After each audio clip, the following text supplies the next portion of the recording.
ককা ককা আজি আমাৰ স্কুলত ছাৰে কৈছিলে যে কিদৰে মানসিকভাৱে শক্তিশালী হ'ব পাৰি তাৰ ওপৰত বোলে গৌতম বুদ্ধই কিছুমান বৰ ধুনীয়া কথা কৈছে।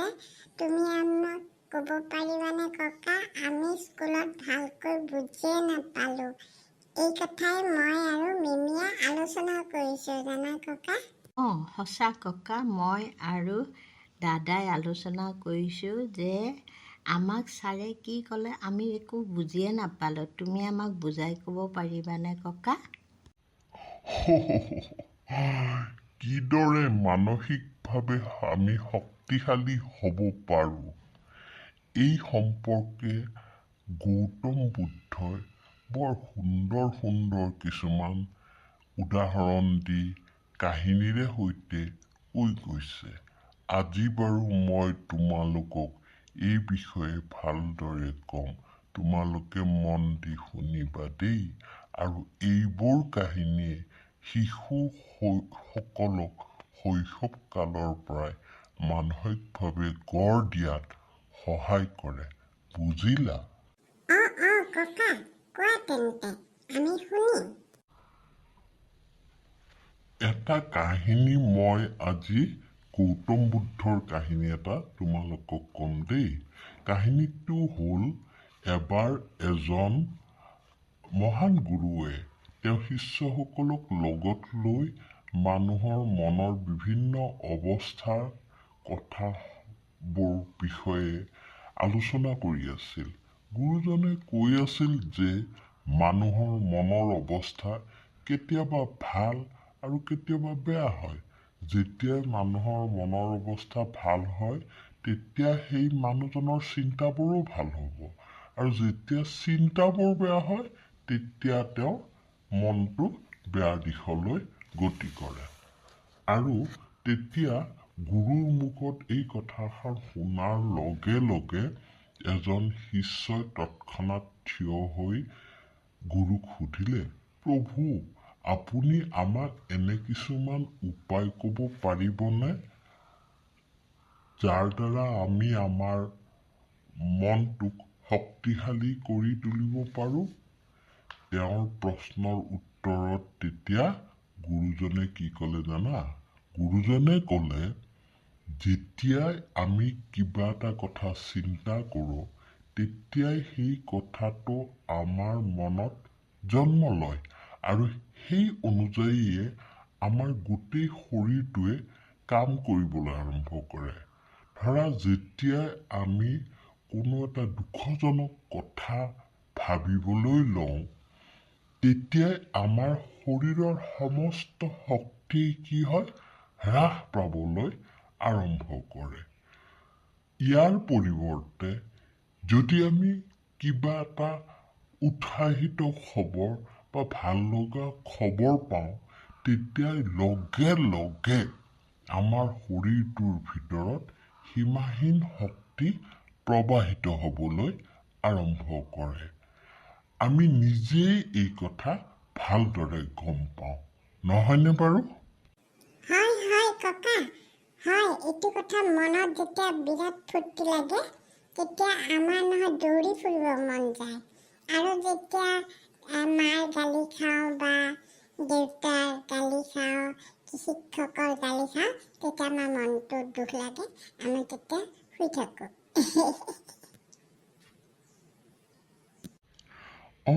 কথাবোৰ ঠিক তেনেকুৱাই। সেইটো আমাৰ দৈনন্দিন জীৱনত আমি সেইবোৰ কথা ভালদৰে জানো।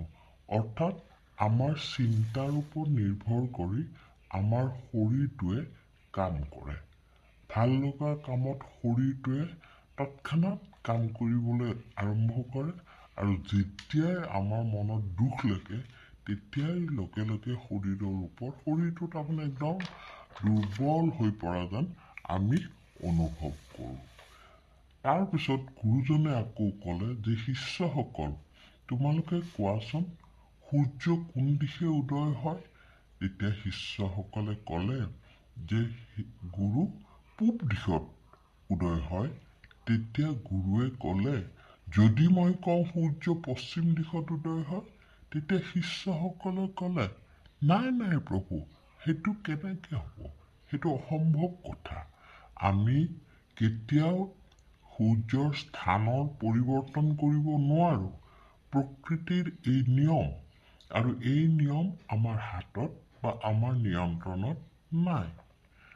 তেতিয়া প্ৰভুৱে ক'লে, এনেদৰে যি কথা আমাৰ নিয়ন্ত্ৰণত নাই বা যিবোৰ ঘটনা আমাৰ জীৱনত ঘটি গৈছে, তাকে লৈ আমাৰ যিহেতু তাত কোনো হাত নাই, তাকে লৈ আমি মানসিকভাৱে উদ্বিগ্ন যদি আমি হৈ থাকোঁ বা আমি চিন্তা কৰি কৰি যদি আমি একদম আধা মৰা যেন হৈ যাওঁ, তেতিয়াহ'লে আমি জানো এই ঘটনাবোৰৰ পৰিৱৰ্তন কৰিব পাৰিম?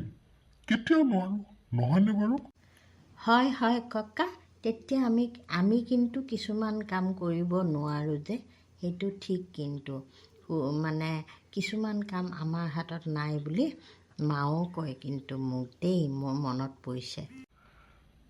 তাৰপিছত গুৰুৱে ক'লে যে যেতিয়া আমি অতীতৰ দুখজনক কথা এটালৈ বাৰে বাৰে চিন্তা কৰি থাকোঁ, তেতিয়া আমি কি হওঁ? আমি আচলতে কষ্ট পাই থাকোঁ। গতিকে আমাৰ জীৱনত যিবিলাক ঘটনা, দুখজনক ঘটনা হৈছে, সেইবিলাক আমি কি কৰিব লাগে? পাহৰিবলৈ চেষ্টা কৰি আমি ভৱিষ্যতত ধ্যান দিব লাগে। ভৱিষ্যতৰ কথাতহে আমি মনোযোগ দিবলৈ চেষ্টা কৰিব লাগে। আৰু এইটোৱেই হৈছে আমাৰ একমাত্ৰ উপায়, দুখৰ পৰা হাত সৰা উপায়। অতীতত যি দুখ হ'ল তাকে ভাবি ভাবি ভাবি থকাতকৈ আমি ভৱিষ্যতে কি কৰিব পাৰোঁ, সেই বিষয়ে যদি আমি চিন্তা কৰোঁ, তেতিয়াহে আমি সেই দুখৰ পৰা উপশম পাম। তেনেকে ক'লে গুৰুৱে, বুজিলা? তাৰপিছত ককা কি ক'লে? গৌতম বুদ্ধই কি ক'লে ককা? তাৰপিছত গৌতম বুদ্ধই শিষ্যসকলক ক'লে যে আমি মানসিকভাৱে শক্তিশালী হোৱাৰ আন এটা ডাঙৰ উপায়ৰ কথা ক'লে। আৰু সেই উপায়টো হ'ল ধ্যানৰ অভ্যাস কৰা। ধ্যান যে কৰে, আমি যে দেখোঁ ঋষিমুনিবিলাকে যে ধ্যান কৰে, সেই হিমালয়ৰ ইমান বৰফৰ মাজত বহি ধ্যান কৰি থাকে, তেওঁলোকে একোৱেই গম নাপায়, একো নহয়, তেওঁৰ গাত কিবা হ'ব বুলি, তেওঁৰ ঠাণ্ডা লাগিছে, গৰম লাগিছে, একো অনুভৱেই তেওঁলোকে নোহোৱাকৈ কেনেকৈ বহি থাকে জানানে?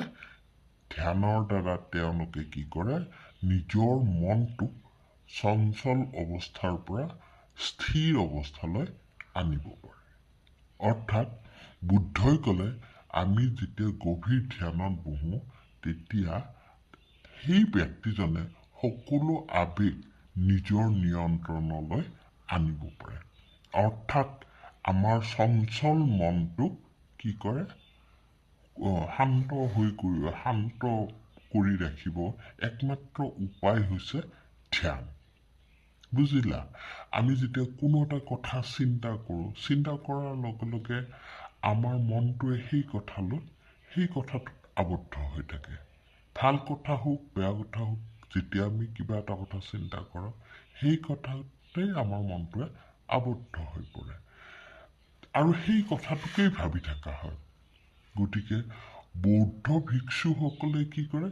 বৌদ্ধ ভিক্ষুসকলে যে তুমি জানা যে আমিতো বহুত দেখা পাওঁ বৌদ্ধ ধৰ্মী লোকসকলৰ ভিক্ষু কিছুমান আছে, আৰু সেইবোৰ তেওঁলোকে কি কৰে? কোনো কথাৰ ওপৰত বেছি চিন্তিত হৈ নপৰে।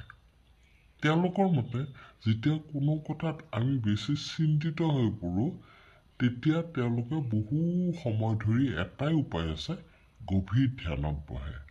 আৰু মন যেতিয়াই শান্ত হয়, তেতিয়াই তেওঁলোকে সঠিক সিদ্ধান্ত ল'ব পাৰে। অৰ্থাৎ গৌতম বুদ্ধই কৈছিল, আমি ধ্যানৰ দ্বাৰা আমাৰ সকলো ইচ্ছা, আমি মনটোক নিয়ন্ত্ৰণত ৰাখিব পাৰোঁ। ইমান ডাঙৰ এটা আমাৰ মনটো য'ত আমি নিয়ন্ত্ৰণৰ বাহিৰ হৈ যায়, সেই নিয়ন্ত্ৰণৰ আমি মনটো 1 ছেকেণ্ড ধৰি ৰাখিব নোৱাৰোঁ। কিন্তু ধ্যানৰ দ্বাৰা এইটো কৰা সম্ভৱ আৰু এইটো কোনে উপায় দিছিল?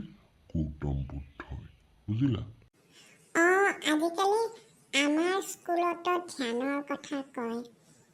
ছাৰ বাইদেউহঁতে ধ্যানৰ কথা কয় আৰু আমাক কেতিয়াবা ধ্যান কৰিব কয়। ধ্যান কৰিলে বোলে মনবিলাক শান্ত হৈ যাব বুলিও কয়। মোৰ মনত পৰিছে ককা সেইবোৰ কথা। তাৰোপৰি গৌতম বুদ্ধই আন এটা খুব জীৱনৰ এটা খুব ভাল শিক্ষা দি গৈছে, বুজিছানে? তেওঁ আৰু এটা কথা কৈছিল যে আমি কাৰো ওপৰত বেছি আশা কৰাটো উচিত নহয়। কিয়? আশা যিমানেই কৰিবা, আশা যেতিয়া পূৰণ নহ'ব তেতিয়া মানুহে কি পায়? কষ্ট পায়। আৰু যেতিয়া বেছি আশাত বন্দী হৈ পেলাই ইটোৰ পিছত সেইটো আশা কৰি যায়, কিন্তু আশা কৰা মতে ফল নাপায়, তেতিয়া মানুহে কি পায়? দুখৰ উপৰি দুখ পায়। গতিকে বেছি আশা কৰাটো উচিত নহয়। আৰু ভয়াতুৰ হৈ জীৱন যাপন কৰাত তেওঁলোকে পক্ষপাতী নহয়। হেৰিয়ে কৈছিল, গৌতম বুদ্ধ কৈছিল, তুমি সাহসী হোৱা। সাহসী হৈ কিহৰ সাহসী হ'বা? সত্যৰ মুখামুখি হ'বলৈ সাহস কৰা। আৰু ভয়ে তোমাৰ কি কৰিব? আত্মবিশ্বাসত বাধা দিব। তুমি আৰু ভয়াতুৰ হৈ পৰিবা। ভয়াতুৰ হ'লে তোমাৰ মন আৰু দুৰ্বল হৈ পৰিব। সেয়ে তুমি জীৱনৰ সৎ লক্ষ্য ৰাখি আগুৱাই যাবা। তেতিয়া তুমি কি হ'ব? আৰু সৎ পন্থাৰ দ্বাৰা, পন্থা মানে ধ্যানৰ দ্বাৰা তুমি সেই সৎ লক্ষ্যৰ পিনে আগুৱাই যাব চেষ্টা কৰিবা। ভাল চিন্তা, ভাল কৰ্ম, সৎ চিন্তাৰ দ্বাৰা সৎ লক্ষ্যত উপনীত হ'ব পাৰি। বুজিলা? আৰু ককা কৈ যোৱাচোন, বৰ ভাল লাগিছে। আৰু এটা গৌতম বুদ্ধই শিষ্যসকলক কৈছিলে যে নোৱাৰিম বুলি কেতিয়াও নাভাবিবা দেই।